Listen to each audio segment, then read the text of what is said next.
I decided to make a very expensive purchase and buy the brand new Bambu Lab H2S printer, which still costs less than a $50.90. When you go to spec this printer out, the base model costs about $1,200, not including shipping and handling. But it would be a crime if you didn't get the bundle with the AMS2, which only adds an extra $200 on top of the original price, which is an absolute steal. However, by the time you get to the purchasing page, which includes shipping and tax, you're looking at $1,674.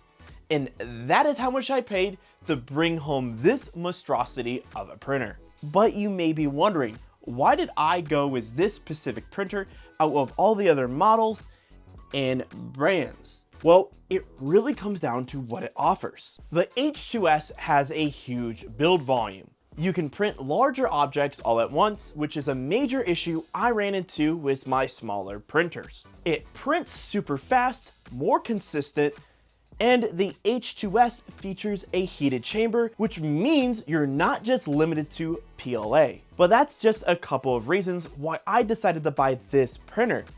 My biggest one is reliability. Usually when you look up printers, people praise Bambu Lab like it's a god. And for a while, I thought people were buying overpriced pieces of plastic. Instead of spending $500 on a printer, you could go spend $170 on an Ender-free, which theoretically does the same thing. But as time went on, I started realizing why people praise these printers. They're reliable, consistent, and produce good results. So if I'm gonna spend all this money on a 3D printer, I want to buy something with a good name behind it and that's known for being reliable. But that's just my decision.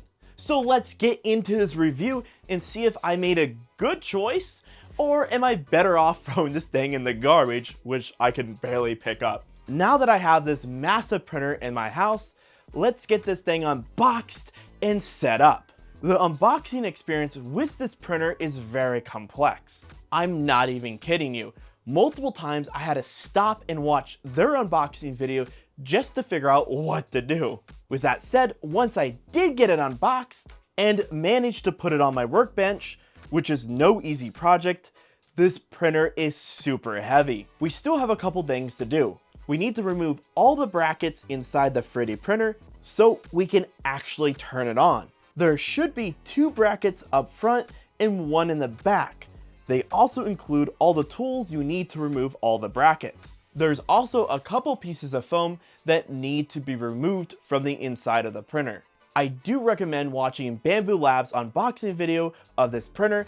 It's going to be a lot more helpful than mine is. The next step is hooking up the AMS2. This step is fairly easy. Grab the included wire, plug it into the back of the printer, and run it to the AMS. Next, grab the included feed line, plug it into the back of the AMS, and run it to the printer. Once you have done that, the AMS is set up and should automatically connect to the printer. Now that we got the printer unboxed and hooked up, we need to turn it on and get the software up to date. When I first booted the AS2 up, for some reason the touchscreen didn't work. So I turned it off and turned it back on, which seemed to fix the problem. Now that we have our wallet killer all set up, let's start testing it out. I started by printing a bunch of little test prints. Most of them turned out pretty good, however I did have a few mess ups. Here's one of the prints that messed up. It looks like the nozzle burnt the plastic due to it not being able to set a good layer while trying to build out this overhang. If you take a look at the bottom, there's a bit of stringing happening here, but nothing that we can't fix with a bit of adjustments. Outside of that, that was the biggest mess up so far with this printer. Once I realized that there wasn't a problem with any of the single color prints, I moved on to multicolor for the first time. I decided to try to print a flying squirrel, which turned out pretty good. Since I liked the quality of the first one I printed, I made a couple more for friends. I did need to dry the filament a bit longer. It still had a lot of moisture left in it, but the overall detail is pretty solid.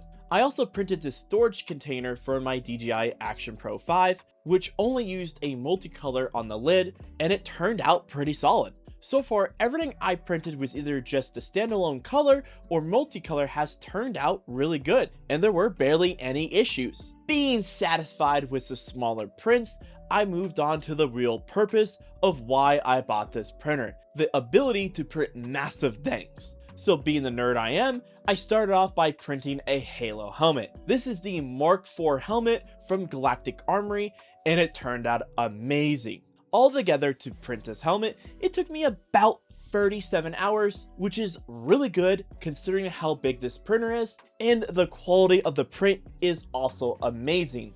The only issue I seem to find is where the supports connected to the main print. They left a rough and sharp bottom, which will take a bit of sanding to remove. Not a big deal, but honestly, I'll take it for having such a big build plate. No matter how good the prints are, I still ran into some issues. The first one was the touchscreen not working. I already mentioned this earlier on the video, but it has done this to me multiple times, and the only fix I found was to turn it off and turn it back on. This isn't the end of the world, but it's a bit annoying. Another thing to go along with this issue is sometimes the printer software just won't respond to your touches, especially when it's printing. If you go check any of the information like the temperature of the nozzle or anything like that, the software will randomly freeze, and I've had this happen to me a couple of times, and the only way it seems to fix itself is to just wait, and eventually it will start working again. Or you could go on to the app and check all the information that way.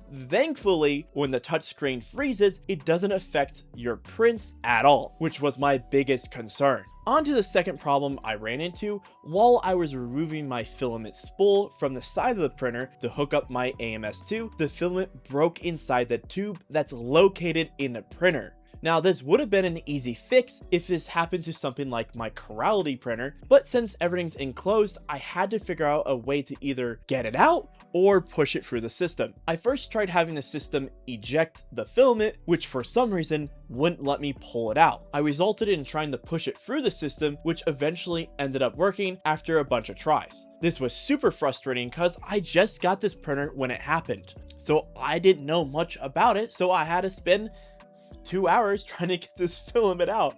This also could be a user error, but if you have a better solution of how I could have got it out, please leave it in the comments. My third problem that I ran into was the notorious poop chute. When you buy this printer, it does not come with any way to catch the extra filament that it throws out from the back. So you have to print a storage or a catcher for the pooped filament. Luckily enough, there's hundreds of designs on Maker World for this fix, so I grabbed one, printed it, and so far it's been working out really good.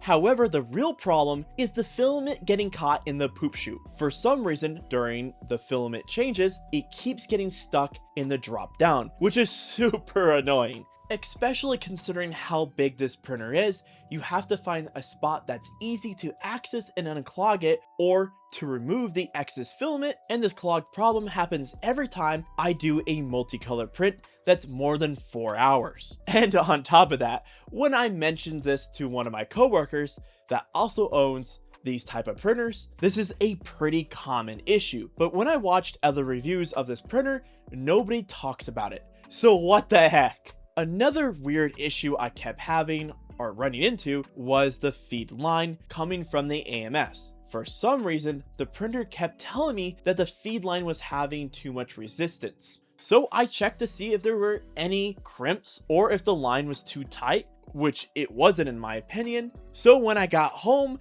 I turned off the printer, turned it back on, unhooked the feed line, and then plugged it back in. And I haven't ran into that problem since, even though the feed line has not changed its position. So this could have been just a fluke, or maybe there was too much friction between the printer and the AMS, and I did something by unhooking it and plugging it back in. However, since I've got this printer, most of the problems have been solved, and I've not ran into any sort of software bugs in a while. They did put up a big update after I bought it, but I'm still having the poop chute problem, which will never be fixed, let's be honest. But outside of that, the H2S has been a wonderful printer to own. Same thing with the AMS2. It's been very easy to use thanks to the app and software through the computer, no longer needing to run SD cards from my PC to the printer, which is super nice. All of my prints have been consistent and I've had no failures at the moment, which was super surprising considering I'm coming from a lower tier printers and probably every other print would fail at some point. I also really like how the build plate snaps in place. There's nice little guide clips in the back, so it's easy to put the plate in and not worry about it being off center, and it's magnetic too.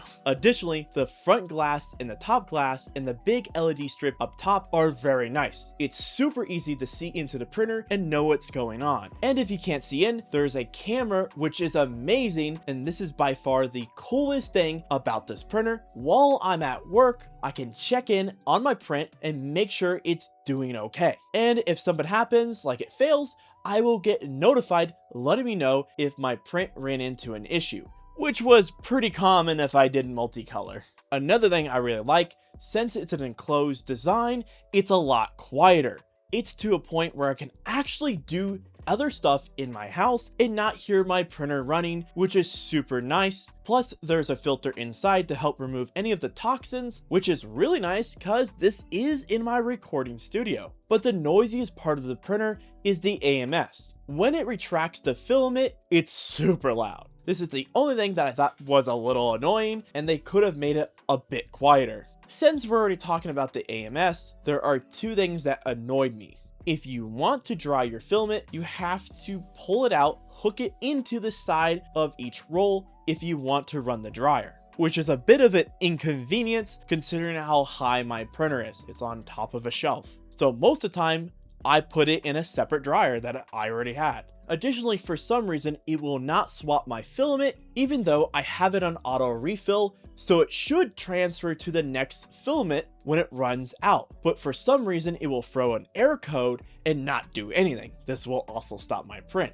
So I have to manually put a new roll of filament in that slot, which is quite inconvenient. But outside of that, this has been a fantastic printer to own, and I've put about 400 hours on it. So at the end of the day, did I waste my money on this printer? Honestly, I don't think I did. Every time I turn it on, it just works. It's consistent and every print turns out basically the same. I don't have to worry about whether I auto level the build plate right because it auto levels it itself and gets straight to business. And of course, if I decide to print bigger stuff like my PC case I printed a couple months back, everything should line up perfectly and no longer be running into, oh, did my build plate warp my print? However, I did want to mention that this is my first Bambu Lab printer and I'm still pretty new to 3D printing.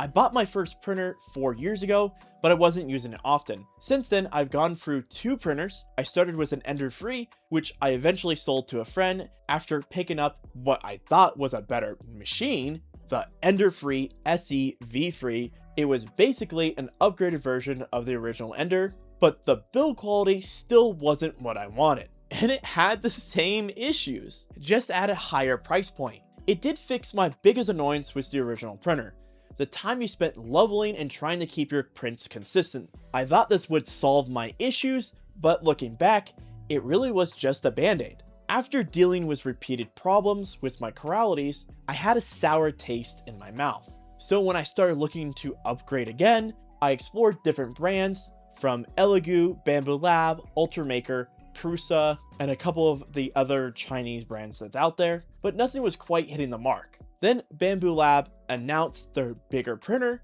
which I was interested in, the H2D, which started at $2,000, which was completely out of my budget, so I waited a bit longer, and eventually they released the H2S, which is still a premium printer, but much closer to what I wanted to spend. Around this time, the tariffs were supposed to go into effect on 3D printers, since most of them were made in China. So I went ahead and ordered mine right before they were expected to hit. Bambu Lab never increased the price, but I was still managed to order mine before everything went on back order because of the tariffs. So I got pretty lucky. And honestly, I'm so glad I pulled the trigger. This has been such a good experience for someone like me who likes tinkering, making gadgets, and prototyping weird ideas. Additionally, I also looked into the K2 Plus, which is Corality's high-end printer, and it does look promising, but after my previous experience with Corality's, I was a little burnt out on the brand and I decided to move on. And that's what made me pick and buy a Bambu Lab. So if you're looking for a big 3D printer and are willing to spend the money for something big like the H2S, this is a great machine, especially if print volume and consistency are what matters to you, like it does for me. But if you want multicolor printing that doesn't take forever, the H2D might be a better fit for you since it has the dual nozzles, although you do lose some build volume. That's actually why I chose the H2S. I wanted something larger and more consistent, and this checked all my boxes for what I was looking for in a printer. And that's why I spent $1,600 on a Bambu Lab 3D printer. I wanted a big printer, and if I was going to spend this money, I'm going to go all the way and buy what's considered the best brand. Also, why does anybody talk about how long multicolor takes? Like it's double the print time for everything. Especially if you have multicolor all the way through the print. Oh my god, like this is like an 8-hour print for a cube. But that's not what my concern was. I wanted a printer that was able to print large volumes and was consistent, good quality, and was reliable. Because my god, my printers kept dying when I would print big objects or multiple pieces. I ran into hundreds of problems. My belts breaking, them snapping, the full 9 yards of owning a printer that's cheap. So I got tired of it. I wanted something that was good, reliable, and is known for being a good printer. So that's how I ended on the H2S from Bambu Lab. So this brings us to the end of the video. Hopefully this helps you decide if this is a good printer for you or not. It's definitely pricey and it's definitely not for everyone. I think this printer is a bit overpriced, but it was still $300 more than the K2 Plus, which was Corality's one. And Corality's one had a lot of problems already. So, you know, why spend the money on a better printer? But if you're looking for something smaller and you like Bambu Lab, I would definitely look at their smaller printers. But if you're looking for just getting in the hobby, I do recommend buying like the cheaper Coralities or Elegoo. They are solid printers for what they're worth. But at the end of the day, hopefully this helps you decide if you want to buy an H2S or an H2D, because after owning this, I kind of want to get another Bambu printer. But hey, that's just my opinion. You can decide what you want. If you want to spend the outrageous price on a printer, that's up to you. But I'm happy with mine, and look at this beautiful stuff I printed. So have a good one. I'll catch you in my next video.